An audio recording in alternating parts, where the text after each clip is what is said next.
J'ai reçu ce commentaire très sympa l'autre jour. Et dans le fond, ça tombe bien parce que c'est une super question. Pendant que je raccourcis ce bracelet en cuir, je vous raconte. Pour comprendre le prix d'un bijou, il faut déjà commencer par regarder comment il est fabriqué. Entre le 100% fait à la main, la cire perdue et le choix de la matière, il y a une grosse différence. Prenons l'exemple d'une bague que je fabrique ici à l'atelier. Par d'une simple plaque en argent que je viens couper, que je lime, que je brase et que je polis. Ça demande énormément de temps. Le résultat, vous avez un bijou qui est fait pour durer toute une vie. Mais forcément, vu le temps passé à l'établi, le prix aussi va suivre en conséquence. Nous, sur la boutique, on bosse aussi avec des ateliers partenaires. Parmi ces ateliers partenaires, on a Giovanni qui est en Italie. Lui, son truc, c'est la fonte à la cire perdue et il vient couler de l'argent massif. Attention, il fait pas de la cire perdue à l'imprimante. Lui, vraiment, son trip, il vient tout sculpter à la main. Même si c'est de la cire, il vient tout sculpter à la main. C'est comme du taf, faut pas croire. Et il vient ensuite couler. Et la différence, par exemple, entre lui et moi, c'est que pendant que moi, je transpire à faire un seul bijou entièrement à la main, lui, il peut en couler une vingtaine en même temps. Et c'est ce qui lui permet d'avoir un bijou en argent qui est massif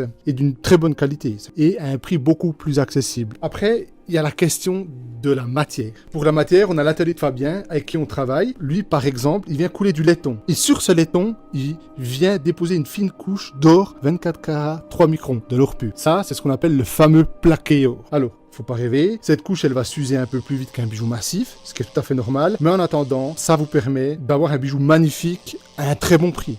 C'est surtout sa différence. Et lui, ça n'empêche pas que même s'il utilise tous ces procédés, il a le label 100% fait à Paris. Il produit tout là-bas. Et comme je l'ai déjà expliqué dans ma dernière vidéo avec la maison Pourcin, le laiton, il y a un véritable savoir-faire en fait. Et à la fin, on a aussi sur la boutique des bijoux qui sont à 30 balles. Alors comment c'est possible? Alors c'est tout des petites pièces, qui sont très légères, souvent moins d'un gramme, et elles sont aussi faites à cire perdue et aussi en série, comme le font les ateliers sur la boutique. Et c'est du très classique, il n'y a aucune pièce complète. Alors au fond, ce qu'il faut vraiment retenir dans tout ça, c'est qu'un bijou, il vaudra toujours son prix. Faut pas rêver. Personne ne vend à perte. Les questions qu'il faut vous poser quand vous voyez un bijou, c'est est-il fait à la main de A à Z ou est-ce qu'il est fait à la cire perdue, donc coulé? Est-ce qu'il est massif? Est-ce que c'est de l'argent ou de l'or massif? Ou il est plaqué? Et s'il est plaqué, il est plaqué de combien de microns? Si la réponse est 1 micron, fuyez vers le nord. Non, mais plus sérieusement, il doit au minimum faire 3 microns. Sinon, ça vaut pas la peine. Pour moi, le plus important, c'est de savoir qu'on achète et de prendre quelque chose qui correspond à votre budget. Point final.